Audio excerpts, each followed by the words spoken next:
नाज़रीन, हर साल की तरह इस साल भी अफ़कार ताज़ा थिंक फेस्ट 2024 का इनेकाद अलहमरा आर्ट काउंसिल लाहौर में किया गया है, जहाँ पर मुआशी, समाजी और माशरती पहलुओं पर रोशनी डाली जाएगी। इन टॉपिक्स पर बात करने के लिए पाकिस्तान समेत दुनिया भर से मुफक्किर और फिलोसफर्स यहाँ पर मौजूद हैं, जो हम लोगों को बताएंगे इन मसाइल का हल। तो आइए चलते हैं थिंक फेस्ट 2024, आपको दिखाते हैं और जानते हैं कि आखिर इन मसाइल का हल क्या है। अस्सलाम वालेकुम सर। जी वालेकुम सलाम। सर कैसे हैं आप? बस ठीक ठाक।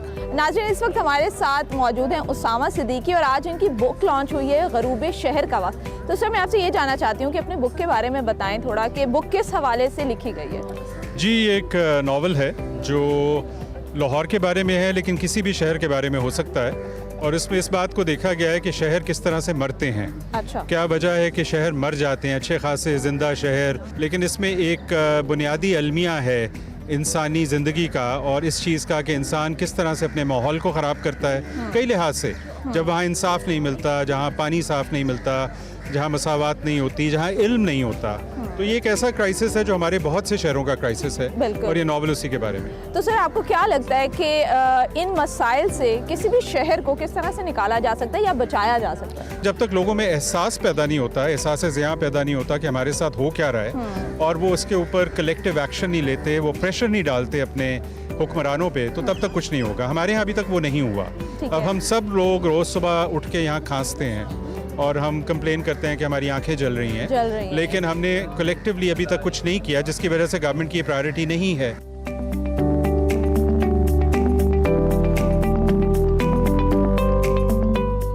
मैं आपसे ये पूछना चाहती हूँ कि आजकल अगर हम अपने माशरे को देखें, पाकिस्तान को देखें, आवाम को देखें, तो एक अफरा तफरी का आलम है। बहुत से मसाइल हैं जिनमें लोग घिरे हुए हैं।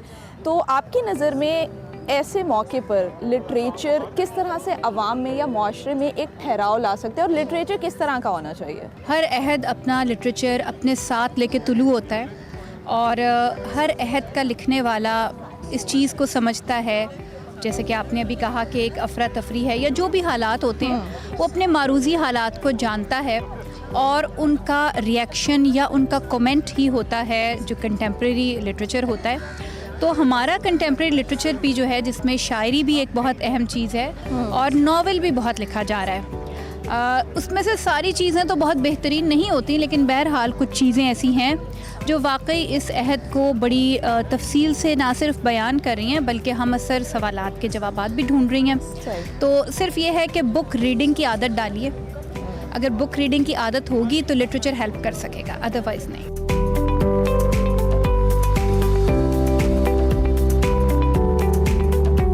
अस्सलाम वालेकुम सर। वालेकुम सलाम। सर कैसे हैं आप? मैं ठीक हूँ। ख़ुसूसन पाकिस्तान की बात करें तो क्लाइमेट चेंज का हमें सामना करना पड़ रहा है, जिसकी वजह से बहुत से मसाइल हमें दरपेश हैं। तो क्या हल हो सकते हैं इस तरह के मसाइल से निकलने के लिए? सबसे बड़ी बात यह है कि क्लाइमेट चेंज इस वक्त मौजूद है। ये वो कोई ऐसी चीज़ नहीं है जो आने वाली है। ये वेस्ट की गलती है, इसमें कोई शक नहीं कि उन्होंने मिशंस की हैं, लेकिन मज़ीद ख़राब कर रहे हैं हम खुद। मसलन स्वात में अगर फ्लड आया तो जो होटल थे वो गैर कानूनी तौर पे दरिया के ऊपर अगर बनाएंगे तो वो टूटेंगे। अब स्मॉग हिंदुस्तान में भी है, पाकिस्तान में भी है, लेकिन इस स्मॉग के होते हुए लाहौर के शहरी अपना कूड़ा घर के बाहर जला रहे होते हैं, तो इसकी तो कोई लॉजिक नहीं है। आपको क्या लगता है कि क्या कुछ ऐसे इकदाम हैं जो हुकूमत को लेने चाहिए, जो इनिशिएट लेना चाहिए उन्हें इस तरह से क्लाइमेट चेंज से बचने के लिए? हुकूमत बहुत बुरी तरह फेल भी हुई है, क्योंकि जो कानून हैं वो उनको इन्फोर्स नहीं कर पाए हैं। मेरे ख्याल में हुकूमत को हार माननी चाहिए कि हमसे नहीं हुआ। सर इलेक्शंस आने वाले हैं, तो 2024 के इलेक्शंस के बाद आपको क्या लगता है कि पाकिस्तानी अवाम को क्या एक नए सोशल कॉन्ट्रैक्ट की ज़रूरत है? मुझे लगता है एक नई सोच की ज़रूरत है। ठीक है। और मुझे लगता है कि एक नए डायलॉग की ज़रूरत है। उस डायलॉग के नतीजे में मुख्तलिफ पर्सपेक्टिव सामने आने चाहिए, और उन पर्सपेक्टिव्स को सामने रखते हुए फिर एक मंजिल जो है, जिसको आप सोशल कॉन्ट्रैक्ट कह रही हैं, उस मंजिल की ज़रूरत है जिस तरफ हम आहिस्ता आहिस्ता बढ़ते चले जाएं। ठीक है। ये जो आज आप यहाँ तशरीफ़ लाई हैं, ये जो सोच का मेला है या जिसको थिंक फेस्ट कहते हैं, इसीलिए लगाया जाता है हर साल के मुख्तलिफ जावियों से मुल्क को देखा जाए और उस पर गुफ्तगू की जाए। सियासी तौर पे क्यों हमारे यहाँ आवाज़ पे कदगन लगाई जाती है, तो एक रिस्पॉन्सिबल डायलॉग क्यों नहीं हो पा रहा हमारे यहाँ, सियासी तौर पे क्यों नहीं हो रहा? आपको लगता है कि हुकूमत की प्रायोरिटीज़ जो हैं वो इस वक्त आवाम नहीं है, वो इस वक्त क्लाइमेट चेंज नहीं है, वो किसी और तरफ है? देखिए, मुझे तो नहीं लगता, क्योंकि मैं तो बहुत पुरुमीद हूँ। ये ज़रूर लगता है कि एक आहिस्ता आहिस्ता एक नाउमीदी की फ़िज़ा जो है वो पैदा हो रही है और की भी जा रही। यूथ की अगर मैं स्पेसिफिकली बात करूं तो आजकल तमाम लोग बाहर जाने का ख्वाब रखते हैं, और अगर यही सिलसिला चलता रहा तो आपको लगता है कि आने वाले सालों में पाकिस्तान को किसी मुश्किलात का सामना करना पड़ सकता है? मेरे ख्याल में पाकिस्तान के रूरल एरियाज़ जो हैं, जहाँ एक बहुत बड़ी तादाद में लोग रहते हैं, वहाँ पे हमें एक मुख्तलिफ स्ट्रैटेजी चाहिए। और हमारी स्ट्रैटेजी ये है कि तमाम डिस्ट्रिक्ट्स के अंदर इस मुताबिकत से कि वहाँ पे केले पैदा होते हैं या ऑरेंजेस पैदा होते हैं, खुबानी पैदा होती है, स्ट्रॉबेरी पैदा होती है, वहाँ पे छोटे छोटे इंडस्ट्रियल फार्म्स बनाए जाएँ, ठीक है, जिससे पूरे मुल्क में जहाँ जहाँ जो कुछ पैदा होता है उसकी मुताबिकत से लोगों के लिए रोज़गार पैदा हो, लेबर इंटेंसिव काम किए जाएं। ये एक जाविया है। दूसरा जाविया ये है कि शहरों में बजाय इसके कि जैसे पिछली हुकूमत ने 4 बिलियन या 5 बिलियन टर्फ में दे दिए 100 लोगों को या 150 सेठों को, तो आप लोगों के टैक्स के पैसे सेठों को दे दें। ये क्या पॉलिसी है भाई? लेकिन इसके मुकाबले में अगर आप ये तमाम हमारे कॉलेजों से, स्कूलों से निकलने वाले बच्चे बच्चियां जो हैं, जिनके जहन के अंदर कोई सोच है, कोई ख्वाब है, कोई खाका है, उन्हें 30-40 लाख रुपया दे दें, तो 3 महीने के अंदर अंदर 30-40 लाख रुपए का काम जो है, किसी ने दुकान खोली, किसी ने कोई सर्विस प्रोवाइड की, किसी ने लॉजिस्टिक्स का सलूशन किया, वो कारोबार पैदा होने शुरू हो जाएंगे। इसी तरह बैनुल-अक़वामी सतह पे एक IT का रेवोल्यूशन चल रहा है। बिल्कुल, हमारे यहाँ कॉलेजों में, स्कूलों में लड़के लड़कियाँ बाहर निकल रहे हैं, उनको बूट कैंप्स के अंदर उन टेक्नोलॉजीज़ में जिनकी बैनुल-अक़वामी सतह पे ज़रूरत है, उनको ट्रेन करके बाहर जाना है, डॉलर लेने जाना है ना बीबी, तो इधर कमा लें और हम उनको टैक्स ब्रेक दें, वहाँ पे तो 30% टैक्स देंगे। सर, इलेक्शंस जो है वो आने वाले हैं, तो नून लीग पुरुमीद नज़र आती है? आपका क्या ख्याल है? आपको पुरुमीद नज़र आ रही? आपको देख के तो बहुत पुरुमीद नज़र आ रही है। पुरुमीद है ना, तभी नज़र आती है। Thank you so much sir. बहुत शुक्रिया। तो व्यूअर्स, थिंक फेस्ट पे तो हम घूम रहे हैं, लेकिन यहाँ पर मुझे मुजम्मिल शाह नज़र आ चुके हैं जो एक्सप्रेस का हमारा हिस्सा है, हमारी टीम का। इनसे हम बात करते हैं। अस्सलाम वालेकुम। वालेकुम अस्सलाम, कैसी हैं आप? मैं ठीक ठाक। मुजम्मिल, आज आप यहाँ पर कैसे?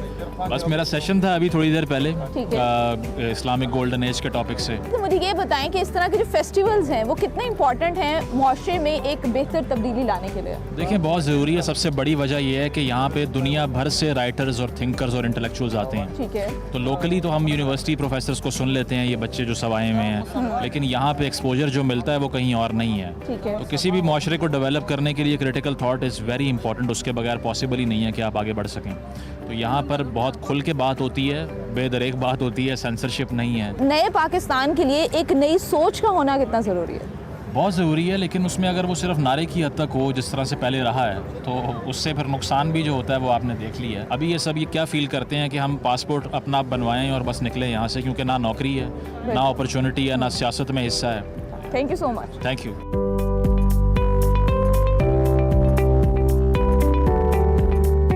आपकी नज़र में इस तरह के जो फेस्टिवल्स हैं वो यूथ के लिए कितना इम्पोर्टेंट है? मेरा ख्याल है कि ऐसे बहुत से और मौक़े होने चाहिए, इसलिए कि यहाँ पर मुख्तलिफ़ लोगों से मुलाकातें हो सकती है, ऐसे स्पीकर से जिनको स्टूडेंट्स ने और उन्होंने देखा है टीवी पर या सोशल मीडिया पर। जैसे आपका टॉपिक था क्राइसिस इन मुस्लिम वर्ल्ड, तो इसके बारे में क्या कहना चाहेंगे आप? 1000 साल से इस्लामी दुनिया ने कोई ऐसी चीज़ नहीं पैदा की है जिसको आज हम फ़ख्र से सामने कर सकते हैं। ना बिजली, ना कंप्यूटर, ना अद्वियात। और सवाल ये पैदा होता है कि ऐसा क्यों है? क्योंकि एक ज़माने में ये जिसको हम इस्लामी सुनहरा दौर कहते हैं, तो मुसलमान सबसे पेश थे और इल्म के चिराग और हर जगह बुझे हुए थे। मुसलमानों ने वो चिराग रोशन किए थे। तो वो चिराग क्यों बुझे? जब तंग नज़री और तासुब जहन को ज़ेर कर दे, उसको एक शिकंजे में डाल दे, तो फिर तरक्की की राहें बंद हो जाती हैं, मुश्किल हो जाती है। क्योंकि साइंस बुनियादी तौर पर एक तख्लीकी अमल है। तख्लीक के लिए जहन खुला होना चाहिए, आज़ाद होना चाहिए। आज़ाद होना चाहिए। बिल्कुल, ठीक है, thank you so much sir.